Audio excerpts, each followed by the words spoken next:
प्रस्तुति गायत्री प्रकाश सीतापुर।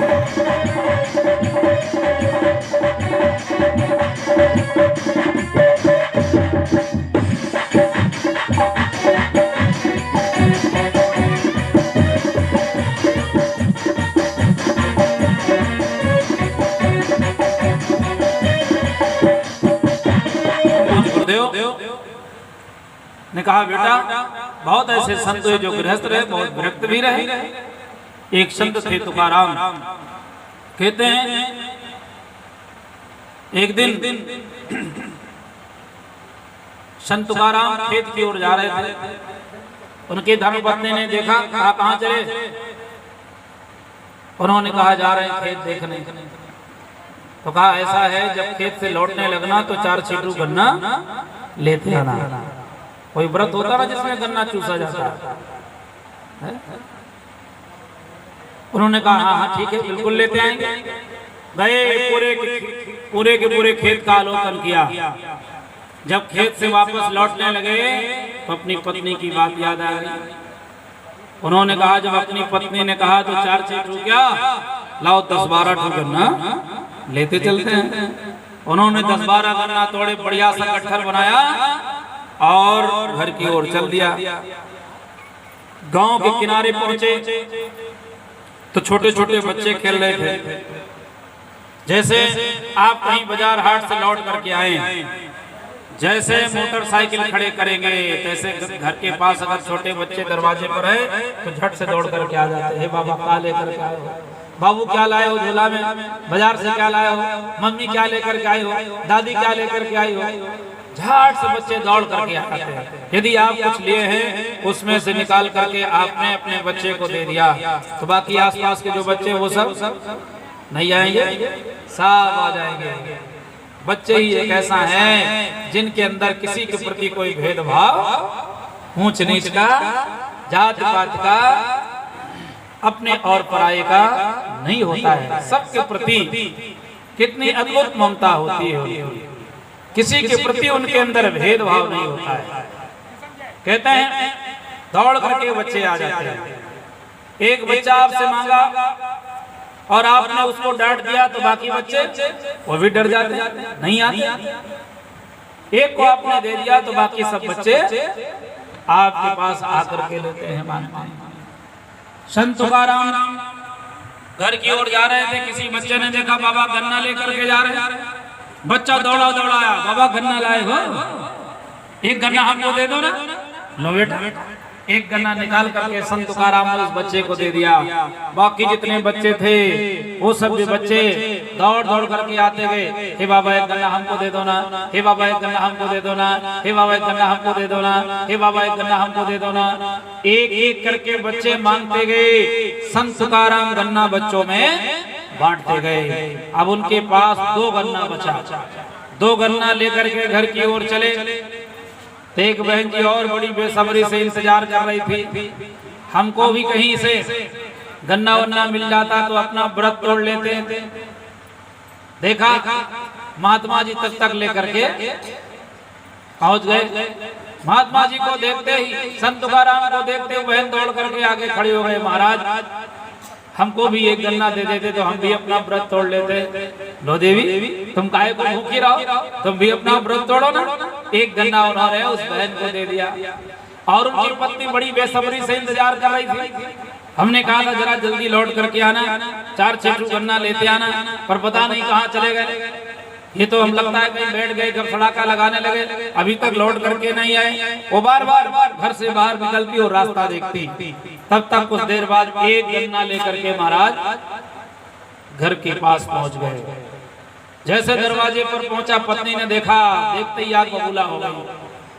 वाह हो, कहते 4 छींटू गन्ना लेते आना, वहां से एक लेकर के चले हो सकता कह देते हाँ देवी हम तो ये कहीं लेके आए हैं, तो शायद बहन जी को संतोष मिल जाता।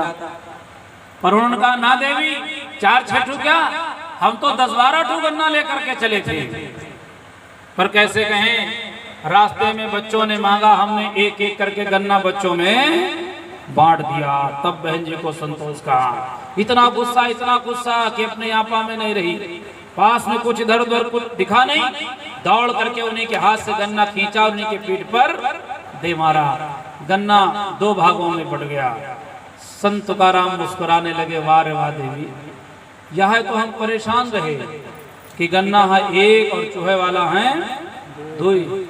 कौनी ओर से आप चूहेंगे, कौनी ओर से। भाई और बहनों, सच्चे अर्थों में संत वही होता है जो हर परिस्थितियों में प्रसन्न रहना सीख ले। नहीं तो साहब पत्नी ने 1 लगाया था, पति 2 लगाता, फिर क्या होता है? भाई और बहनों, परम पूज्य गुरुदेव कहा करते थे, बेटा प्रसन्न रहने के 2 उपाय हैं। आवश्यकताएं कम करें और परिस्थितियों से तालमेल बिठाएं, तभी दाम्पत्य जीवन चल सकता है। संत स्वयं कष्ट सह लेते हैं पर किसी को कष्ट नहीं देते। हर जगह बुराई में भी अच्छाइयां संत खोजा करते हैं। इसीलिए शास्त्रों में संतों के बारे में कहा गया, निजी परिताप द्रवहि नवनीता, निज परिताप द्रवहि नवनीता, निज परिताप द्रवहि नवनीता, निज परिताप द्रवहि नवनीता, हर दुख जाहि सुपनीता, हर दुख जाहि सुपनीता।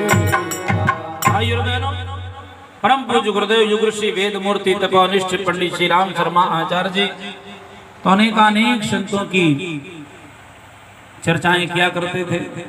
गुरुदेव ने कहा, बेटा एक संत थे एकनाथ, सावन के महीने में भगवान भोलेनाथ को कांवरिया लोग जल लेकर के जा रहे थे। उन्होंने भी अपनी कांवर उठाई, जल भरा और चल पड़े। सबकी तो दृष्टि थी कब सामने मंदिर आए, भगवान भोलेनाथ को जल चढ़ाए, लौट के अपने घर को आए। पर संत एकनाथ भगवान की बनाई हुई पुष्पवाटिका का आलोकन करते हुए जा रहे थे, प्रभु को धन्यवाद देते हुए जा रहे थे। क्या परमात्मा ने सृष्टि बनाई है, कितने सुंदर सुंदर पेड़ पौधे, कितने अद्भुत जीव जंतु और कितने बढ़िया फूल। आहा, कोई पीला है तो कोई लाल है, तो कोई हरा है तो कोई नीला है, कोई सफेद है, न जाने कैसे कैसे दिव्य पुष्प, और सबकी सुगंध कितनी अद्भुत है। कितने प्रकार के अन्न मेवा फल मिष्ठान इस संसार में परमात्मा ने बनाए। जितने जीव बनाए उनकी तृप्ति के साधन भी इस संसार में बनाए।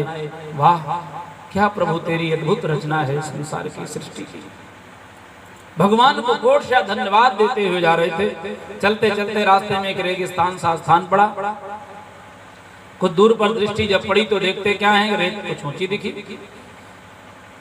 उन्होंने सोचा रेत काहे ऊंची हो गई, कहीं थोड़ा बड़ा गड्ढा रहता तब भी हवा से उड़ करके रेत भर लेती है। आखिर बात क्या है, रास्ते से हटने लगे। साथियों ने आवाज लगाया, एकनाथ रास्ता उधर नहीं है, इधर है, कहाँ जा रहे? संत एकनाथ ने कहा, आप चलो हम जरा देख ले रेत काहे ऊंची हो गई। आगे बढ़ते तो देखते रेत नहीं लगता, कोई जानवर पड़ा है, हवा से रेत चढ़ी है। मन में और जिज्ञासा हुई, आखिर कौन सा जानवर। आगे बढ़ता तो देखते कोई और नहीं, ये तो गधा है। संत एकनाथ को समझने में देरी नहीं लगी, तुरंत समझ गए कि प्यास के मारे व्याकुल हुआ होगा, पानी की तलाश में निकला होगा, पानी नहीं मिला होगा, सो बेहोश होकर के गिर गया। आखिर चलो देख ले जिंदा है कि मर गया। जब आगे बढ़ते तो देखते क्या है, उसकी बड़ी लंबी लंबी सांसें चल रही थी। संत एकनाथ तुरंत समझ गए कि इसे जल नहीं मिले तो इसके प्राण कुछ क्षणों में चले जाएंगे, क्योंकि जब जीव का अंतिम समय आता है तो सांसों की गति बढ़ जाती है। जैसे दीपक के बुझने का समय आता है तो दीपक भड़कने लगता है, मोमबत्ती का अंतिम समय आता है तो उसकी लौ तीव्र हो जाती है। वैसे जब पाप व अत्याचार भी चरम सीमा पर हो तो जान लीजिए उसके विनाश का समय आ गया है।